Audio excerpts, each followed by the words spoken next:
اور جسے اللہ تعالیٰ گمراہ کر دے تو آپ اس کے لیے ہرگز کوئی راستہ نہیں پائیں گے۔ سیدنا ابن عمر سے روایت ہے کہ نبی کریم صلی اللہ علیہ وسلم نے فرمایا، منافق کی مثال اس بکری کی طرح ہے جو دو ریوڑوں کے درمیان ماری ماری پھرتی ہے، کبھی اس ریوڑ میں چرتی ہے کبھی اس ریوڑ میں۔ اے لوگو جو ایمان لائے ہو، مومنوں کو چھوڑ کر کافروں کو دوست نہ بناؤ۔ کیا تم چاہتے ہو کہ اپنے خلاف اللہ تعالیٰ کے لیے ایک واضح حجت بنا لو؟ منافقوں کے بارے میں اللہ سبحانہ و تعالیٰ کی رولنگ ہے، دوزخ کے سب سے نچلے درجے میں ہوں گے۔ ان المنافقین فی الدرک الاسفل من النار ولن تجد لهم نصیرا۔ یقیناً منافق دوزخ کے سب سے نچلے درجے میں ہوں گے اور آپ ان کا ہرگز کوئی مددگار نہیں پاؤ گے۔ تذبذب والا ایمان اللہ تعالیٰ کے ہاں قابل قبول نہیں، اس کے مقابلے میں کفر صریح میں دھوکہ نہیں ہے۔ دوزخ کا سب سے نچلا طبقہ اس دھوکے کی سزا ہے، مگر وہ لوگ جنہوں نے توبہ کی اور اصلاح کر لی اور انہوں نے اللہ تعالیٰ کے دین کو مضبوطی سے تھام لیا اور اپنے دین کو اللہ تعالیٰ کے لیے خالص کر لیا، تو یہ لوگ مومنوں کے ساتھ ہوں گے اور اللہ تعالیٰ جلد ہی مومنوں کو اجر عظیم عطا کرے گا۔ جنہوں نے توبہ کی، توبہ سے مراد پچھلے اعمال پر شرمندگی یعنی نفاق سے توبہ، اور اصلاح کی، اصلاح سے مراد عقیدے کی اصلاح یعنی اعمال کی اصلاح، اور اللہ تعالیٰ کو مضبوطی سے تھام لیا، اس سے مراد اللہ تعالیٰ کی رسی کو یعنی قرآن مجید کو مضبوطی سے تھام لیا، اللہ تعالیٰ کے دین کو مضبوطی سے تھام لیا اور اپنے دین کو اللہ تعالیٰ کے لیے خالص کر لیا، اس سے مراد ریاکاری کو چھوڑ کر اخلاص اپنا لیا، ہر کام اللہ تعالیٰ کی رضا کے لیے کرنا شروع کر دیا۔ جو منافق یہ چار کام کر لے ان کے لیے خوشخبری ہے، اللہ تعالیٰ انہیں مومنوں کی جماعت میں شامل کر لے گا، دنیا اور آخرت میں جو فائدے مومنوں کو حاصل ہوں گے انہیں بھی ملیں گے۔ وَمَا يَفْعَلُ اللَّهُ بِعَذَابِكُمْ، کیا کرے گا اللہ تعالیٰ تمہیں عذاب دینے سے؟ ان شکرتم وآمنتم، اگر تم شکر کرو اور ایمان لے آؤ۔ وَكَانَ اللَّهُ شَاكِرًا عَلِيمًا، اور اللہ تعالیٰ ہمیشہ ہی سے قدر کرنے والا، سب کچھ جاننے والا ہے۔ زیاد بن علاقہ نے بیان کیا کہ میں نے مغیرہ بن شعبہ کو یہ کہتے سنا کہ نبی صلی اللہ علیہ وسلم اتنی دیر تک کھڑے ہو کر نماز پڑھتے رہتے تھے کہ آپ کے قدم یا آپ کی پنڈلیوں پر ورم آ جاتا۔ جب آپ سے اس کے متعلق عرض کیا جاتا تو فرماتے، افلا کونا عبدن شکورا، کیا میں اللہ کا شکر گزار بندہ نہ بنوں؟ کمٹمنٹ پوائنٹس ہیں، شکر کرنا سیکھنا ہے، اپنی نماز درست کرنی ہے انشاءاللہ۔ اس رکوع میں کرنے والے کام ہے توبہ کرنا، اپنے طرز عمل کی اصلاح کرنا، اللہ تعالیٰ کا دامن مضبوطی سے تھامنا، اپنے دین کو اللہ تعالیٰ کے لیے خالص کرنا، ایمان والوں کا ساتھ دینا، اللہ تعالیٰ کا شکر گزار بننا، ایمان کی روش پر چلنا، اور جن کاموں سے روکا گیا اللہ تعالیٰ کے ساتھ دھوکہ کرنا، منافقت کرنا نماز کے لیے، کسمساتے ہوئے اٹھنا، ریاکاری کرنا، اللہ سبحانہ و تعالیٰ کو کم یاد کرنا، کفر اور ایمان کے بین بین رہنا، مومنوں کو چھوڑ کر کافروں کو اپنا رفیق بنانا۔ اللہ سبحانہ و تعالیٰ سے دعا ہے ہمیں شکر والی زندگی گزارنے کی توفیق عطا فرمائے۔ شکر یوں ہی نہیں آ جاتا، ریلی الفاظ سیکھنے بہت آسان ہے، عمل سیکھنا بہت مشکل۔ عمل سیکھنے کے لیے سب سے پہلے مائنڈ کو ڈی کنڈیشنڈ کرنا پڑتا ہے۔ پہلے کی جو پری کانسیپٹس ہیں، سوچیں ہیں، جو کچھ وہاں سے سیکھا، گھر والوں سے سیکھا، معاشرے سے سیکھا، اور جو کچھ آپ میڈیا سے سیکھتے ہیں، سوشل میڈیا سے، کتنا کچھ ہے جو اندر کلٹر بن جاتا ہے۔ اس کے ہوتے ہوئے آپ اپنے عمل سے نکل نہیں پاتے اور آپ سمجھتے ہیں جو میں کر رہی ہوں بس ٹھیک ہے، اس سے باہر نہیں چلتا کہ کوئی خرابی اندر موجود ہے یا نہیں۔ انسان اپنے عمل کو ہمیشہ اچھا ہی سمجھتا ہے، اسی لیے اللہ سبحانہ و تعالیٰ نے تواصوا بالحق اور تواصوا بالصبر کا حکم دیا ہے کہ آپ حق کی تلقین کریں، صبر کی تلقین کریں۔ اور اب دیکھیے کہ اگر کوئی شکر ادا کرنا چاہتا ہے، سب سے پہلے اسے یہ تسلیم کرنا ہوگا کہ وہ ناشکری کی زندگی گزار رہا ہے۔ ناشکری کیا ہے؟ اللہ سبحانہ و تعالیٰ کی نعمت کو محسوس نہ کرنا، اس نعمت کا اظہار نہ کرنا۔ کئی بار ایسا ہوتا ہے نعمتیں محسوس ہوتی ہیں، لیکن اتنا زیادہ نہیں کہ انسان زبان سے اس کا تذکرہ کرے۔ تحدیث نعمت کو بیان کرنا شکر ہے۔ شکر قولی طور پر بھی ہوتا ہے، قلبی طور پر بھی اور عملی طور پر بھی۔ اور اب دیکھیے کہ اللہ رب العزت نے نبی صلی اللہ علیہ وسلم کو حکم دیا، وَأَمَّا بِنِعْمَةِ رَبِّكَ فَحَدِّثْ، جو آپ کے رب کی نعمت آپ پر ہے آپ اسے بیان کرو۔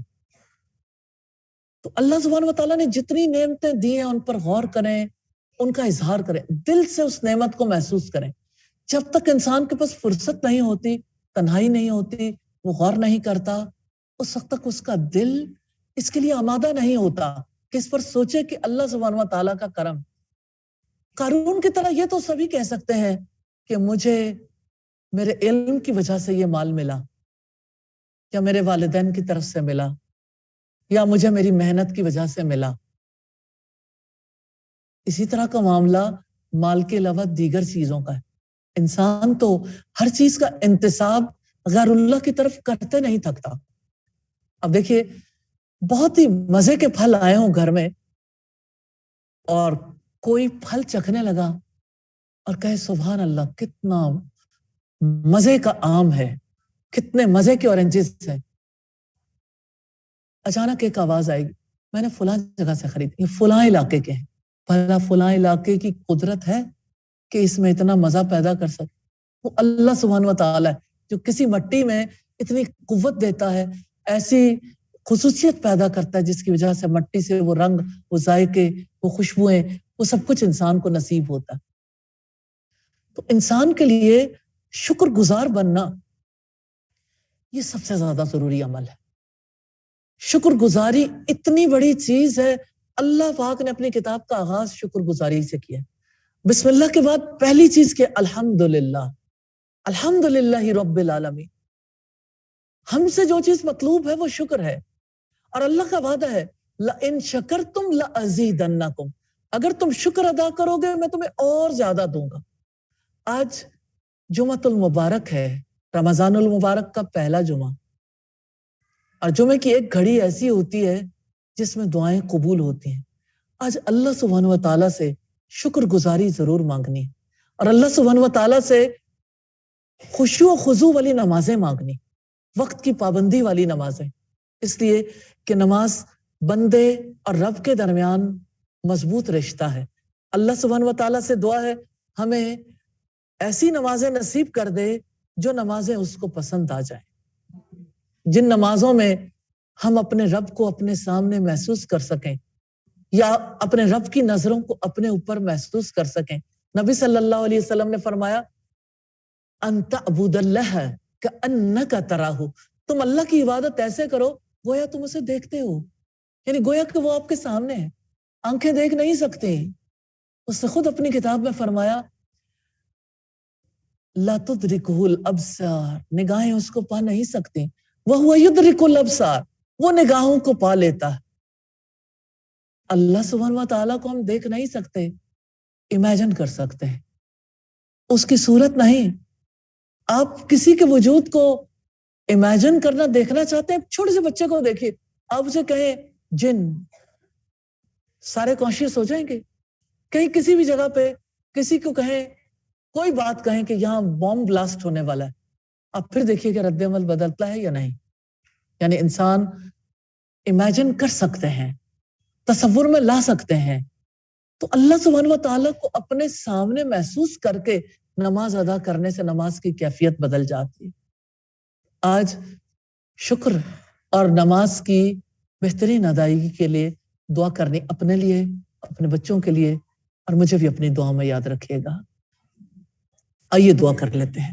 اللہ اکبر کبیرا والحمدللہ کثیرا وسبحان اللہ بکرۃ واسیلا سبحان اللہ وبحمدہ سبحان اللہ العظیم سبحان اللہ والحمدللہ ولا الہ الا اللہ واللہ اکبر ولا حول ولا قوة الا باللہ العلی العظیم اللہم صلی علی محمد وعلی آل محمد کما صلیت علی ابراہیم وعلی آل ابراہیم انک حمید مجید اللہم بارک علی محمد وعلی آل محمد کما بارکت علی ابراہیم وعلی آل ابراہیم انک حمید مجید ربنا آتنا فی الدنیا حسنہ وفی الآخرۃ حسنہ وقنا عذاب النار ربنا لا تزغ قلوبنا بعد إذ هديتنا وهب لنا من لدنك رحمة إنك أنت الوهاب یا حی یا قیوم برحمتک نستغیث، اے زندہ رہنے والے، اے قائم رہنے والے، اے وہ جس کی زندگی کو زوال نہیں، ان پر رحم فرما دے جن کی زندگی زوال پذیر ہے۔ یا ارحم الراحمین، اس حیات کو، اس زندگی کو تیری عطا سمجھتے ہیں، الہی ہماری زندگی کو اپنے راستے میں قبول فرما لیجئے، الہی ہمارے بچوں کو اپنے راستے میں قبول فرما لیجئے، الہی ہمیں بھی، ہماری اولادوں کو، امت مسلمہ کو الہی اس دین کی سچی سمجھ نصیب فرما دیجئے۔ یا ارحم الراحمین، آپ سے استدعا ہے الہی ہماری اولادوں کو ہماری آنکھوں کی ٹھنڈک بنا دیجئے، الہی آپ سے استدعا ہے تمام بیماروں کو شفا عطا فرمائیے، الہی بے اولادوں کو اولاد نصیب فرما دیجئے، الہی قرض داروں کا قرض دور فرما دیجئے، الہی بیماروں کو شفا کاملہ نصیب فرما دیجئے۔ یا ارحم الراحمین، ہمارے جو پیارے آپ نے لے لیے الہی انہیں اپنے پاس اچھے مہمان کی صورت رکھنا، الہی ان کی قبر کو جنت کے باغوں میں سے ایک باغ بنا دینا، الہی ان کے قبر کے معاملات کو آسان کر دینا، الہی اب سے استدعا ہے الہی ہمیں بھی اور انہیں جنتوں میں ملا دینا، الہی ہم سب کو جنت الفردوس عطا فرمانا۔ یا ارحم الراحمین، تیری بندیاں تیرے آگے ہاتھ پھیلائے ہوئے ہیں، اے پاک پروردگار جو تمنائیں ان کے دل میں ہے میں نہیں جانتی، لیکن تو ہر ایک دل کی بات جانتا ہے، الہی سب کی دعاؤں کو قبول فرما لے، الہی سب کی دعاؤں کو قبول فرما لے۔ یا ارحم الراحمین، اپنی کتاب کا سچا علم نصیب فرما دے، الہی اس قرآن کو ہمارے دلوں کی بہار بنا دیجئے، ہمارے اخلاق و کردار کو اس سے مزین فرما دیجئے، اسے ہماری آنکھوں کا نور اور دل کا سرور بنا دیجئے۔ الہی آپ سے استدعا ہے اے پاک پروردگار ہمارے اخلاق اس قرآن حکیم اور اپنے نبی کی سنت کے مطابق کر دیجئے، الہی ہمیں اچھے اخلاق اپنانے کی توفیق عطا فرمائیے اور برے اخلاق کو ہم سے دور کر دیجئے، تیرے سوا کوئی برے اخلاق سے بچانے والا نہیں ہے۔ یا ارحم الراحمین، پاکستان میں جو اکنامک کرائسس ہے اے پاک پروردگار ہماری اپنی کوتاہیاں، بحثیت قوم کی ہماری اپنی غلطیاں ہیں، الہی تو معاف کر دے، الہی تو اس امت کو بخش دے، الہی ساری غلطیوں کو، اجتماعی غلطیوں کو معاف کر دے، اور الہی آپ سے استدعا ہے الہی اس قحط سالی کو اے پاک پروردگار اس معاشی بدحالی کو دور فرما دیجئے۔ یا ارحم الراحمین، روزیاں تنگ ہو گئیں، لوگوں کے لیے گزر بسر مشکل ہو گئی، الہی آپ سے استدعا ہے روزیوں میں وسعت عطا فرما دیجئے، الہی آپ سے استدعا ہے الہی رمضان کے مہینے میں ہمیں دوسروں کی تکالیف کو محسوس کرنے اور انسانوں کی خدمت کرنے، ان تک ان کی بھوک کو دور کرنے کا سامان پہنچانے کی، ان کی چھت فراہم کرنے کی ہمیں توفیق عطا فرما دیجئے۔ یا ارحم الراحمین، بے لباسوں کو لباس پہنانے کی، بے روزگاروں کو روزگار دلوانے کی، اور الہی جاہلوں کو تعلیم دینے کی اے پاک پروردگار ہم سب کو توفیق عطا فرما دے۔ یا ارحم الراحمین، آپ سے استدعا ہے الہی اس امت کی اجتماعی غلطیوں کو معاف کر دیجئے، الہی اس امت کو حق کو حق کر کے دکھا دیجئے، باطل کو باطل کر کے دکھا دیجئے۔ الہی ہمیں دھوکوں سے بچا لیجئے، الہی ہمیں خیانتوں سے بچا لیجئے۔ یا ارحم الراحمین، آپ سے استدعا ہے الہی پاکستان کو مضبوط اور خوشحال پاکستان بنا دیجئے۔ یا ارحم الراحمین، آپ سے استدعا ہے اے پاک پروردگار ہمیں اپنی پسندیدہ طرز زندگی پر چلنے کی توفیق عطا فرما دیجئے۔ وصلی اللہ تعالی علی خیر خلقہ محمد وآلہ واصحابہ واہل بیتہ اجمعین برحمتک یا ارحم الراحمین۔ الہی آمین، الہی آمین۔